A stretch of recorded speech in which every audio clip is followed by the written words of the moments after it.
Bonjour Patrick Montier, vous êtes Smart City Manager dans une ville importante de Suisse que tout le monde connaît, Genève. Alors dites-nous, c'est quoi exactement un Smart City Manager et en quoi consiste votre travail au quotidien? Patrick Montier, je travaille à l'État de Genève depuis 2 ans comme un Smart City Manager et au niveau de la vision de notre démarche Smart City qu'on a nommée en fait Smart Geneva, notre démarche va vraiment dans le sens de ce qu'on peut trouver d'ailleurs en Europe du Nord. C'est vraiment une démarche qui va porter des solutions concernant les conséquences en fait de l'urbanisation. Aujourd'hui, notre canton accueille de plus en plus de personnes avec des contraintes et des problèmes qu'on voit au niveau de la pollution de l'air, c'est plus de voitures, plus de gens qui viennent travailler, donc des tensions aussi sur l'eau, des problèmes aussi d'étalement urbain. Et dans l'équation vient aussi s'ajouter le réchauffement climatique. Le GIEC nous prévoit un climat à Genève qui sera équivalent à celui du sud de l'Italie. Donc, dès maintenant, il faut que la ville puisse s'adapter. Et si vous voulez, notre démarche Smart City, qui ressemble beaucoup d'ailleurs aux démarches qu'on peut voir en Europe du Nord, est plutôt orientée vers le bien-être des citoyens, la résilience des territoires.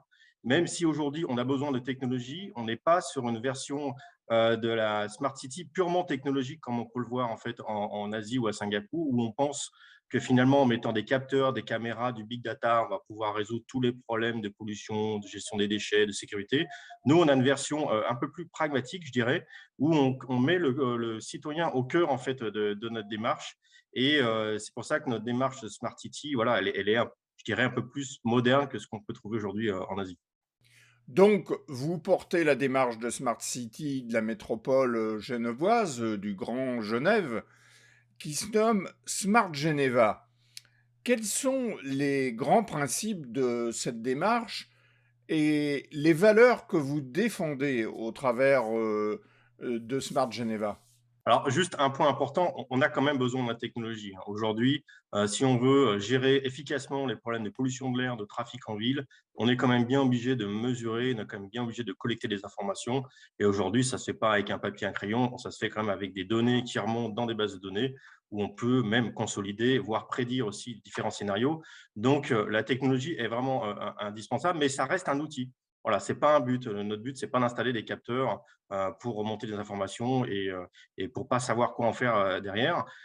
Concernant notre démarche, nous, le premier but en fait de Smart Geneva, c'est vraiment de fédérer d'abord tous les acteurs du territoire qui ont des solutions innovantes. Aujourd'hui, je rencontre moi des PME, je rencontre des freelances, des grosses sociétés ou des industriels qui ont des solutions qui vont de la géothermie à l'économie circulaire, en passant par la végétalisation des toits, et qu'aujourd'hui sont peut-être un peu travaillent un peu dans leur coin et sont peu visibles. Or, aujourd'hui, on sait que pour tout entrepreneur, surtout s'il est petit, il a besoin aujourd'hui d'appui, de visibilité. Et notre première action, c'est de construire en fait cette communauté qui n'existait pas, d'acteurs engagés vers la transformation du territoire autour de thématiques de Smart City, pardon. Et le deuxième point, c'est qu'on souhaite faciliter en fait le travail des porteurs de projets. On souhaite leur donner des informations, on souhaite les aider à monter des projets de financement, on souhaite les aider à trouver des partenaires techniques, des partenaires financiers, de trouver le bon contact à l'État de Genève. L'État de Genève est aujourd'hui une grosse administration. Il y a plusieurs milliers de personnes qui travaillent et c'est compliqué de l'extérieur de trouver la bonne personne pour trouver, par exemple, l'autorisation pour installer un capteur dans une ville. Donc, notre but, c'est aussi de faire point d'entrée, je dirais, entre l'écosystème et aussi les services du canton, voire aussi les services de la ville, parce qu'on travaille bien sûr avec toutes les parties prenantes. Et le troisième point, on essaye vraiment d'expérimenter. On est persuadé qu'il faut aujourd'hui accélérer les expérimentations qui peuvent se faire d'ailleurs à l'échelle d'un bâtiment, d'un quartier, et qui nous permettraient ensuite de tirer un bilan et de voir si on pourrait imaginer un passage à l'échelle. Je vous donne juste un seul exemple. Aujourd'hui, on travaille avec une start-up qui a mis au point des capteurs sonores capables d'identifier la signature des véhicules.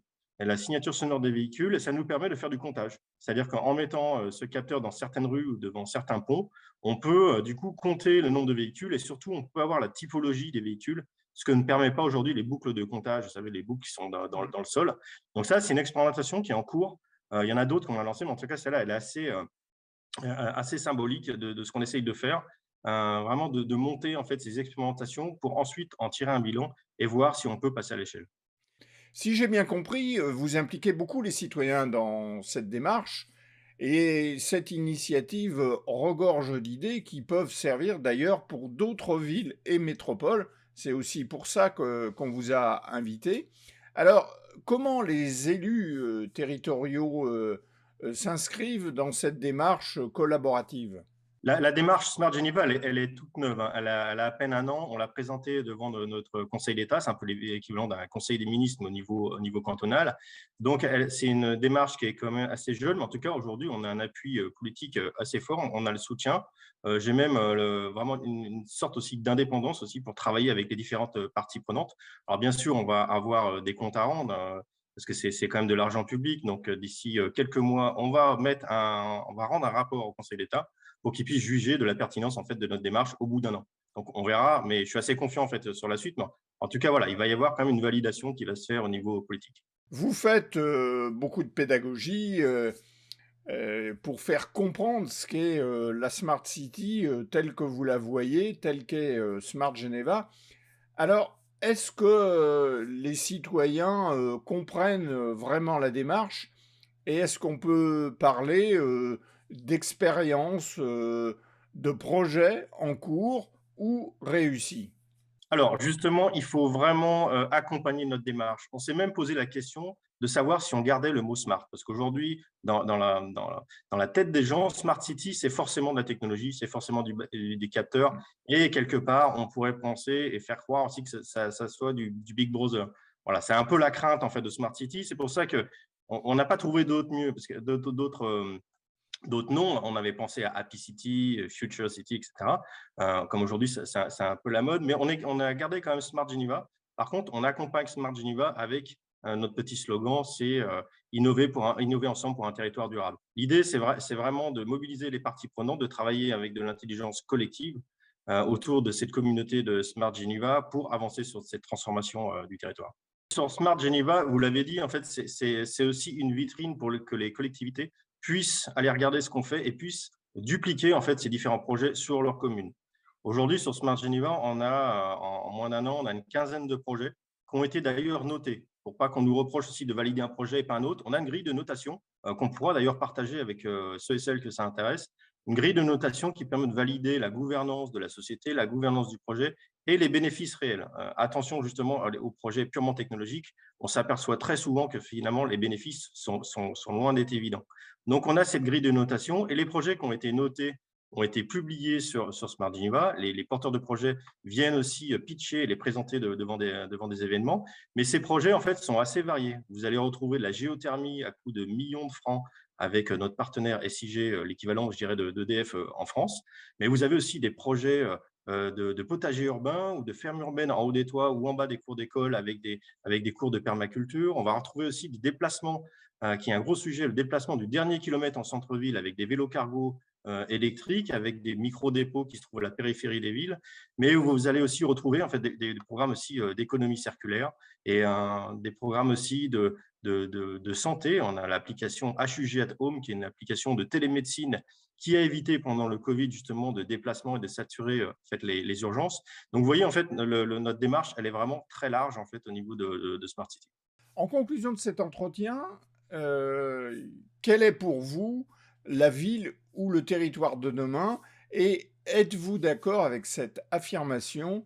Une ville ou un territoire intelligent, c'est d'abord l'intelligence des citoyens. Oui, alors pour répondre à votre première question, en fait, c'est vrai que c'est aujourd'hui compliqué d'imaginer la ville idéale. D'ailleurs, on voit bien qu'il n'y a pas un modèle de smart city. Les smart cities sont vraiment différents dans le monde. Pour avoir la ville idéale, il faudrait même construire et s'affranchir en fait de l'historique des villes.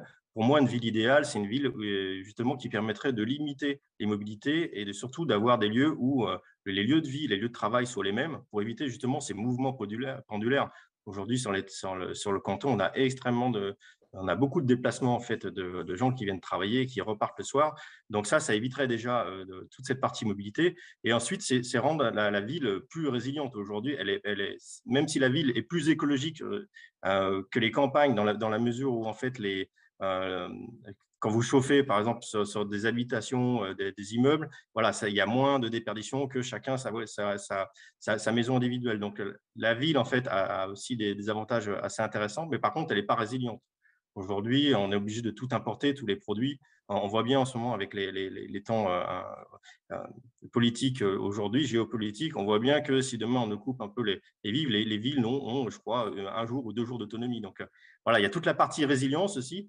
Et donc ça pourrait être intéressant. Alors, je ne dis pas qu'on pourrait nourrir une ville avec des potagers urbains, c'est encore, aujourd'hui, c'est pas possible. En tout cas, la ville idéale, c'est une ville pour moi qui permettrait justement un déplacement décarboné, sans pollution, avoir de la liberté, mais aussi avoir surtout des points de nature en ville. On a quand même besoin, même en ville, de pouvoir se reconnecter avec la nature. Donc voilà, ce portrait de la ville idéale, avec bien sûr de l'économie circulaire, où on limite fortement ces déchets, où les déchets repartent dans la boucle en tant que nouveaux produits. Et l'implication de l'intelligence collective des citoyens, c'est quoi pour vous? Alors, c'est assez compliqué, en fait. On voit bien, même à l'échelle d'un quartier, quand aujourd'hui vous avez un projet de construction d'un écoquartier, vous avez des associations de quartiers qui viennent, mais très souvent, on retrouve toujours les mêmes. Donc, c'est très compliqué d'avoir les citoyens avec un grand L qui pourraient être représentatifs parce que chacun, finalement, a ses idées. Donc, voilà, c'est assez compliqué au niveau de gouvernance. Est-ce que c'est le nombre, en fait, de personnes qui sont plutôt pour le projet qui devrait remporter le projet. Bah, c'est pas simple en fait. Voilà, cette partie démocratique avec les citoyens. Je sais que c'est aujourd'hui vraiment dans l'air du temps de dire on le fait avec les citoyens. Maintenant, concrètement sur le terrain, c'est compliqué d'embarquer les citoyens. Nous, on travaille avec les associations de quartier. On travaille aussi avec des représentants des communes. Mais voilà, c'est pas parce que vous avez un représentant que vous avez l'ensemble des citoyens.